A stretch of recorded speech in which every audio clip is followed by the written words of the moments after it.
Hi friends, मैं आकांक्षा Sharma GK with आकांक्षा में आपका स्वागत करती हूँ। फ्रेंड्स, आज हम एमपीपीएससी मेंस का दर्शन शास्त्र का एक बहुत इंपॉर्टेंट क्वेश्चन पढ़ने वाले हैं। हम लास्ट मेंस के एग्ज़ाम देखे तो हमने देखा है कि इस प्रकार से तथ्यपरक क्वेश्चन बहुत ज़्यादा पूछे गए हैं। इसलिए मैं ऐसे क्वेश्चन आपके लिए लेकर आती हूँ जो एग्ज़ाम में पूछे जाने की बहुत ज़्यादा संभावना होती है, चाहे प्रीलिम्स की दृष्टि से हो चाहे मेन्स की दृष्टि से हो। मैं हमेशा ऐसे ही क्वेश्चन लाती हूँ जो एग्ज़ाम में पूछे जाते हैं। आज का जो हमारा क्वेश्चन है वो है, एक लोक सेवक को कानून और अंतरात्मा के मध्य चुनाव करना हमेशा कठिन होता है। एक उपयुक्त उदाहरण देकर ऐसी स्थिति में होने वाली दुविधा का वर्णन करो। तो आपको ये आंसर का जवाब देना है।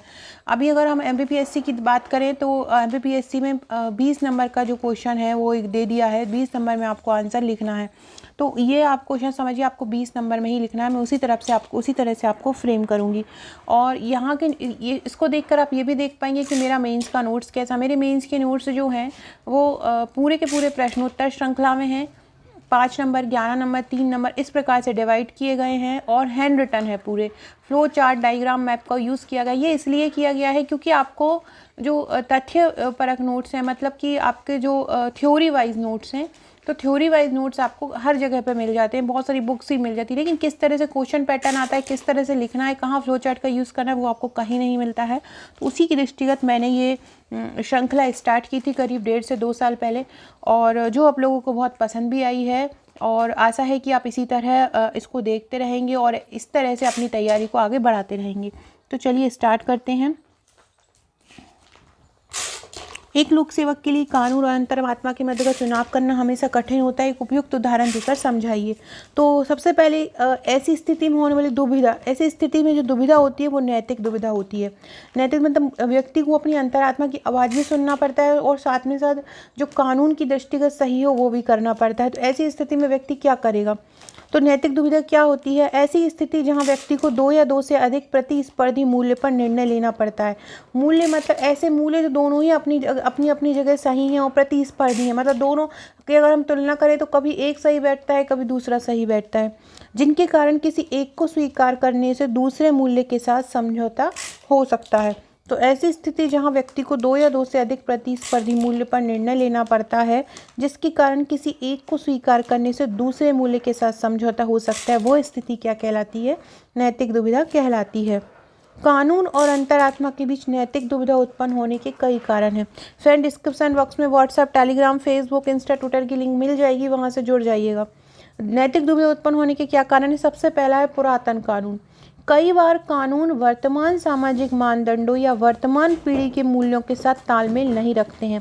पुरातन कानून मतलब पुराने समय से चले आ रहे हैं। अब नई नई पीढ़ी आ रही है, नए नई चीज़ें आ रही हैं, नए मूल्य आ रहे हैं, नया समाज आ रहा है, तो वो एकदम से पुरानी चीज़ों को एक्सेप्ट नहीं कर पाते हैं। तो कई बार कानून वर्तमान सामाजिक मानदंडों या वर्तमान पीढ़ी के मूल्यों के साथ तालमेल नहीं रखते हैं, जिसके कारण कानून और अंतरात्मा के बीच नैतिक दुविधा की स्थिति उत्पन्न होती है। क्या होता है? कानून और अंतरात्मा के बीच नैतिक दुविधा की स्थिति उत्पन्न हो जाती है। दूसरा है कानून की जटिलता। कभी कभी कानूनों को बहुत जटिल तरीके से तैयार किया जाता है और अस्पष्टता के कारण इसे समझना कठिन होता है। मतलब सबसे पहला तो क्या है? पुरातन कानून। कई बार के जो कानून है हमारे जो वर्तमान सामाजिक मानदंडों के अनुसार तालमेल नहीं खाते हैं, जिसके कारण कानून और अंतरात्मा के बीच नैतिक दुविधा उत्पन्न होती है। दूसरा है, कानून इतने जटिल होते हैं कि उन कानूनों की बारीकियों को समझना हमारे लिए इतना ज़्यादा स्पष्ट नहीं हो पाता है। तीसरा है, उच्च अधिकारी के आदेश पर अधीनस्थ लोक सेवक के लिए अधीक्षक या प्रधानमंत्री के आदेश पर सवाल उठाना मुश्किल होता है।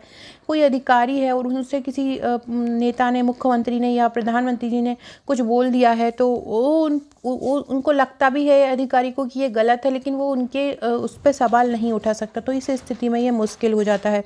अब हम एक उदाहरण देके समझते हैं। फ्रेंड्स, अगर आप मेंस का पैकेज लेना चाहते हैं, मेरा तो मेंस में टोटल 40 बुकलेट आएंगी, जिसमें 28 बुकलेट आएंगी 5 नंबर और 11 नंबर की, 12 बुकलेट आएंगी 3 नंबर की। इसी प्रकार से पूरा नोट्स है, ये नए ही नोट्स का रिव्यू है। साथ में आपको 25 व्हाट्सएप के पेड ग्रुप भी मिलते हैं, जहाँ पे भी आपको मेंस आंसर राइटिंग तैयारी कराई जाती है। उदाहरण कैसे समझेंगे कि जब एक लोक सेवक ऐसे कानून के अनुसार कार्य करता है जो वर्तमान सामाजिक मानदंडों या वर्तमान पीढ़ी के अनुसार, मूल्यों के अनुसार नहीं होता है, तब उसे कानून और अपनी अंतरात्मा के बीच दुविधा का सामना करना पड़ता है। कई कानूनों में असाधारण स्थितियों पर विचार नहीं किया जाता, जिसके कारण सभी स्थितियों में समान समाधान की व्यवस्था की जाती है। इस तरह की दैनिक दुविधा को, इस तरह की जो रोज़ की दुविधा आती है, नैतिक दुविधा आती है, एक लोक सेवक अपनी अंतरात्मा की आवाज़ सुनकर हल कर सकता है। कैसे? यहाँ तक कि लोक सेवा आचरण नियम 1964 का सुझाव है कि जब भी कोई कानून स्पष्ट नहीं होता तो लोक सेवकों को सर्वोत्तम निर्णय लेने के लिए अपनी अंतरात्मा द्वारा दिए गए निर्देशों का पालन करना चाहिए। मतलब जो उनकी अंतरात्मा बोले, जो उसकी अंतरात्मा बोले, जो काम करने के लिए जो उनकी अंतरात्मा निर्देश दे, वो निर्देशों का पालन करना चाहिए। तो लास्ट में हमने इंट्रो दे दिया। देखो ये क्वेश्चन था, कानून और अंतर्गत चुनाव करना हमेशा कठिन होता है, अब क्या करेंगे? तो नैतिक दुविधा की हमने परिभाषा दी, क्या होता है, क्यों होते हैं कानून और अंतरात्मा के बीच नैतिक दुविधा का कारण। सबसे पहले पुराने जो कानून चले आ रहे, कानून की जटिलता और उच्च अधिकारी के आदेश पर, ये 3 कारण होते हैं जो हमने पढ़े। नैतिक दुविधा और कानून के बीच क्यों प्रॉब्लम आती है।